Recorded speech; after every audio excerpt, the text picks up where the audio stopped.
Meeting to order. All meeting members are present. Any public comments on non-agenda items from the one person here? She looks around. No. Current business. Review of our minutes, but you said they weren't ready. Is that right? That's correct. Just All right, for we'll bring it next meeting. At our next meeting. And the review of the natural resources element and the recreation element. Wait, didn't Moses? Yeah. Non-agenda items. Well, since he's not here, I don't know. Do we have to address it? I don't know. If it's submitted, do you have, He said I will not be attending the July 23rd. So I offer these comments in writing. It would be at the pleasure of the chair. If you'd like me to address any of those comments, I'm happy to. All right, go ahead. So the comments that were submitted, one we addressed, which was the minutes not being ready or not being included on the agenda. That is because they were not ready in time for this meeting.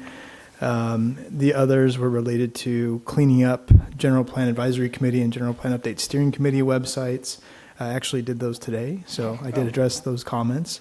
I'm still working on updating the General Plan Advisory Committee repository that we set up to put in the different subcommittee documents, but the appointment dates and the resolutions adopting or forming and amending the committees have been all updated. So I have been working on that, and apologize, I'm trying to pull up his email here.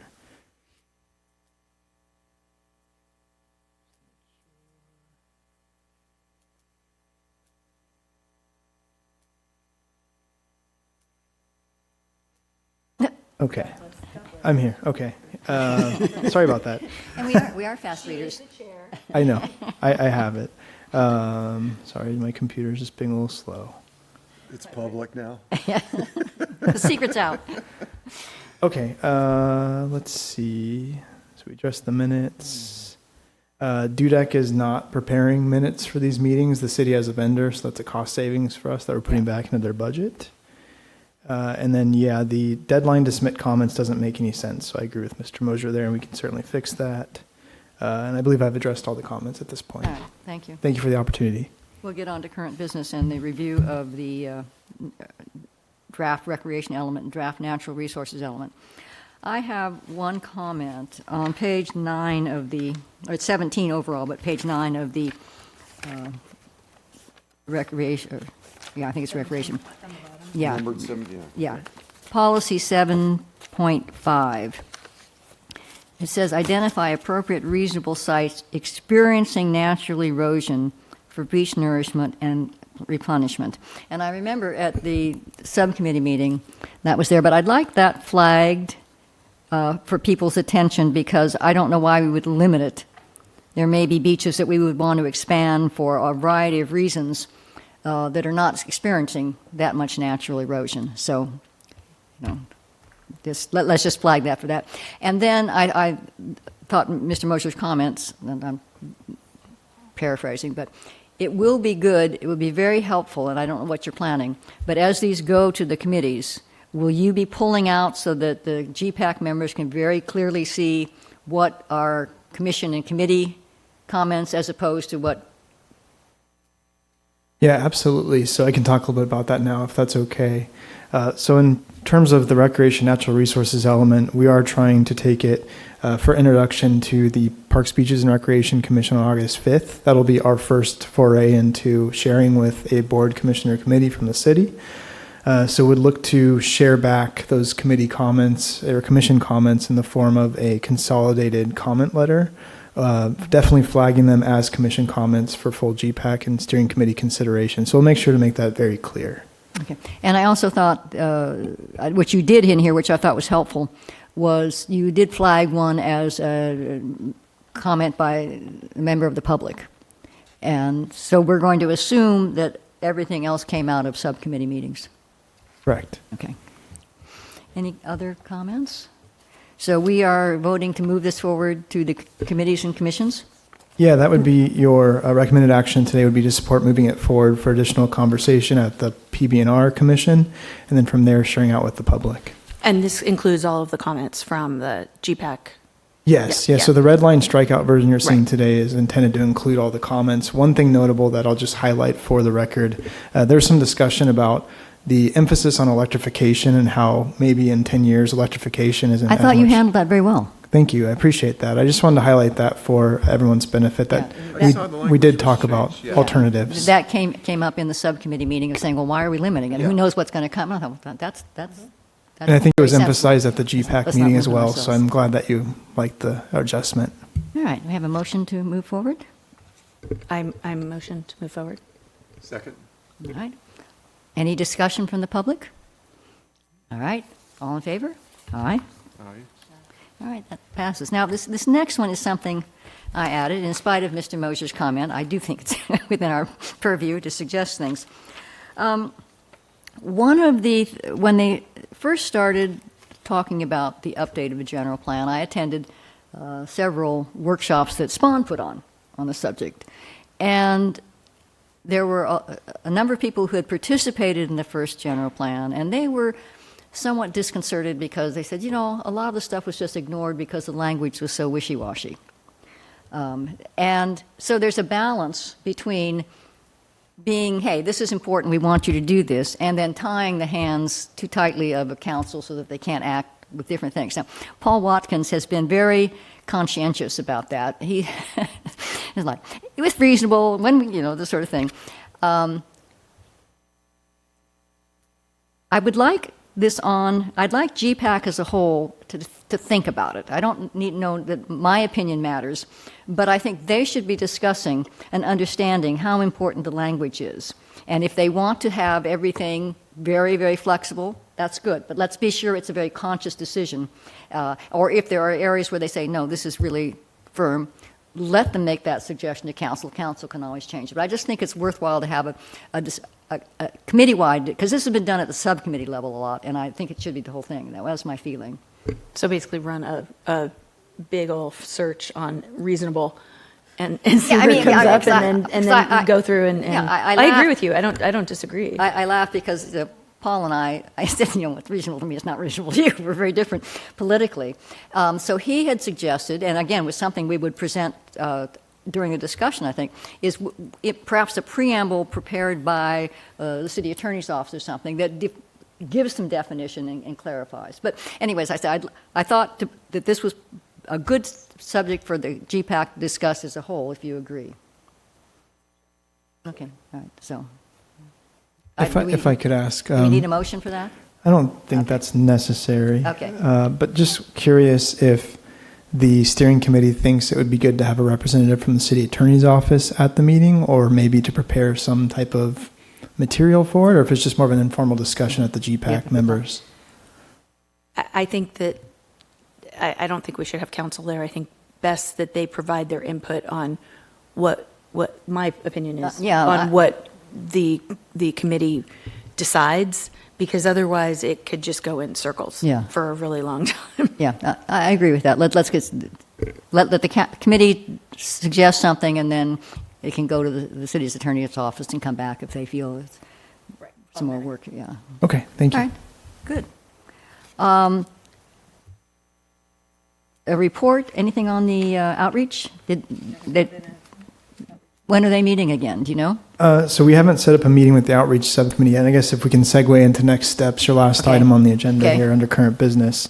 But looking forward, I just actually met with Dudek and Cairns and West again today, and talking about the plan for sharing out the various elements. And one of the big things coming up, and just to kind of step back, we did send the Phase 3 outreach and engagement plan to the outreach subcommittee and got some feedback via email. We haven't convened a meeting yet with that group, but we'd look to do so soon once we have a better plan finalized with the consultant on how to best share out the elements. And right now we're gearing up to do a rolling out as they are ready. So again, looking at the PB&R meeting in August, and then looking how do we share that out from there in terms of the recreation and natural resources element.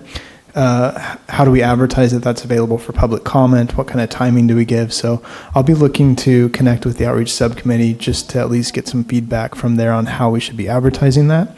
And I do think that convening the outreach subcommittee formally in August will be a good step forward to make sure that we're on the right track with respect to the Phase 3 outreach. And the big event will be open house that we're planning in October that was talked about a while back, looking to showcase the general plan update in whole, and then doing a virtual open house alongside that to make sure that we're giving as much access as possible. So there is a pretty good outreach plan that has already been floated through the outreach subcommittee, but I think it's good to reconvene them sooner than later. So just kind of touching on, again, the process from here, looking to go to a lot of boards, commissions, and committees in August with the elements that have already gone through the subcommittees, the GPAC, and to you. So we have 5 as of tonight.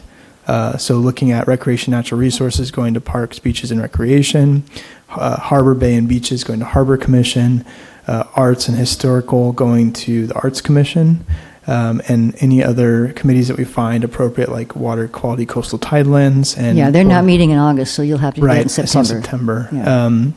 Then Board of Library Trustees might be one that was mentioned by Mr. Mosier as being good for the arts and culture element.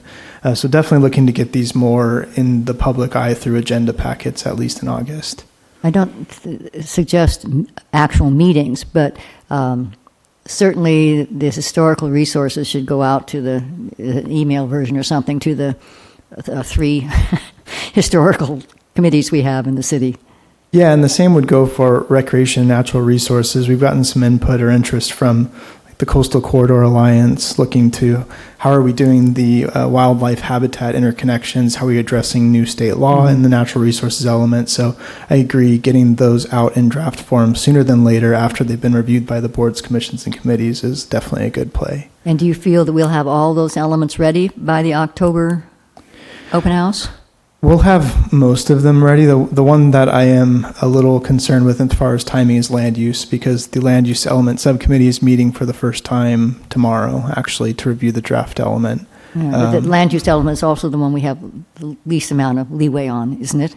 Well, yes and no. In terms of the planned densities that have been slated through the housing element, no.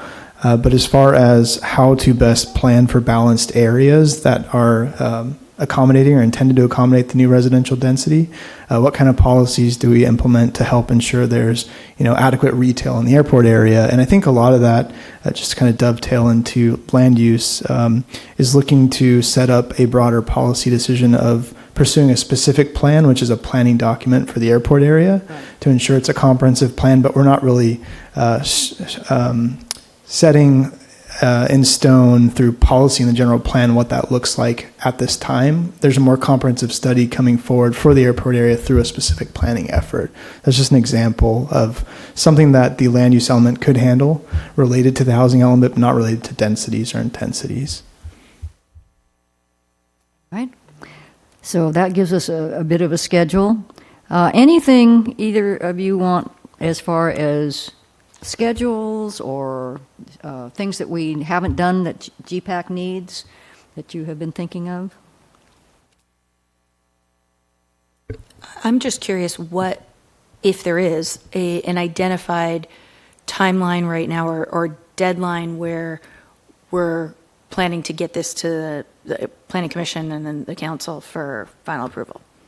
Sure. So a lot of this is not held by a strong deadline. Rather, we do have a contract with Dudek that expires at the end of this current fiscal year in June 2026. So we'd be looking to accomplish adoption in the first or second quarter of next year, which is probably as the earliest that we possibly could do this. I think it's aggressive, but it's also realistic based on the rhythm that we've sort of reestablished with the GPAC and the steering committee. And again, I'm very excited to start windowing these with the boards, commissions, and committees and the broader community to see what kind of further conversation we can have. Thank you. And we published way back when a timeline we were trying to follow. Are we still on that timeline? Are we still meeting what we said we were going to do? Close to it. The curveball has been including the noise element work, Okay. which has delayed the schedule slightly by about 3 to 4 months. Okay. But we're still very much, on point with a reasonable amount of time for a project like this. And was that due to the additional sound testing?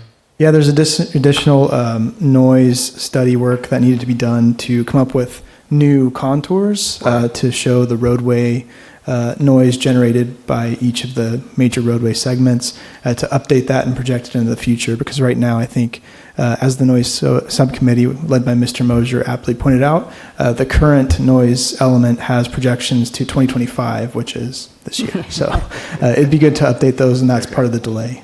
Okay. Has staff, or through the attorney's office, anybody discussed how the lawsuit, if it's appealed, impacts any of this? Was it appealed? Huh? Was it appealed? Well, I have gotten two different answers, so.